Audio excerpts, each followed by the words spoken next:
అంటే ఓడిపోయారు కాబట్టి, ప్రజలు ఓడిచ్చారు కాబట్టి ఈ ప్రజలపైన ద్వేషం పెంచుకొని ఏదో ఒక విధంగా నష్టం చేయాలని ఆలోచించే పార్టీలు ఏమనాలో నాకైతే అర్థం కావడం లేదు. ఇలాంటి పార్టీలు ఈ రాష్ట్రంలో ఉండడమే మన దురదృష్టం అని చెప్పి కూడా నేను మీకు తెలియజేస్తాను. భారతదేశ చరిత్రలో ఎక్కడా ఇలాంటి పార్టీ ఉండదు. నేరస్తులు రాజకీయాల్లోకి వస్తే, నేరస్తులు రాజకీయ ముసుగులో ఇలాంటి నేరాలు ఘోరాలు చేసి ప్రజా జీవితాన్ని అతలాకుతలం చేసినప్పుడు ప్రజలందరూ అర్థం చేసుకోవాల్సిన అవసరం ఉంది.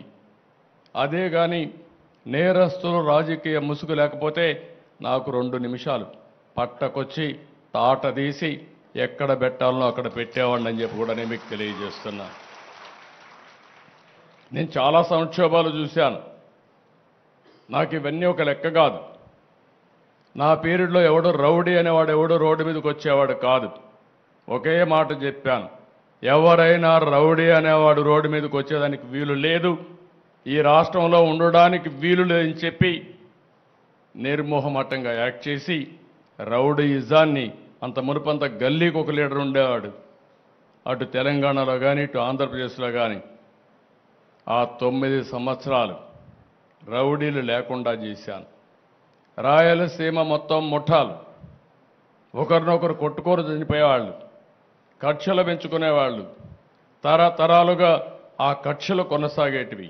ఒకే మాట చెప్పాను, మా పార్టీ మీ పార్టీ అని లేదు, ఎవరైనా ఒకటే, ముఠానాయకుడిగానే చూస్తారని ముఠాలు అణిచివేశాను. ఈరోజు రాయలసీమలో ముఠాలు లేవు. కమ్యూనల్ వైలెన్స్, మత విద్వేషాలు రెచ్చగొట్టే ఎవరైనా సరే వాళ్ళ మీద ఒక మాటలో చెప్పాలంటే కఠినంగా వ్యవహరిస్తానని వ్యవహరించా. కడాన తీవ్రవాదుల సమస్య కూడా నేను ఆ రోజు చెప్పాను.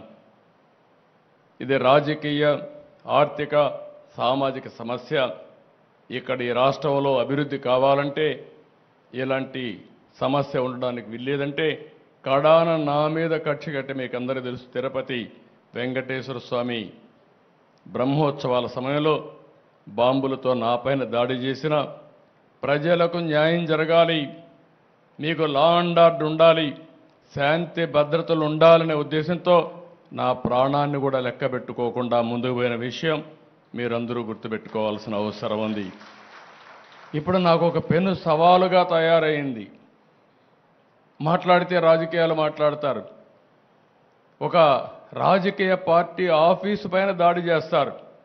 దాడి చేస్తే వాళ్ళని అరెస్ట్ చేస్తే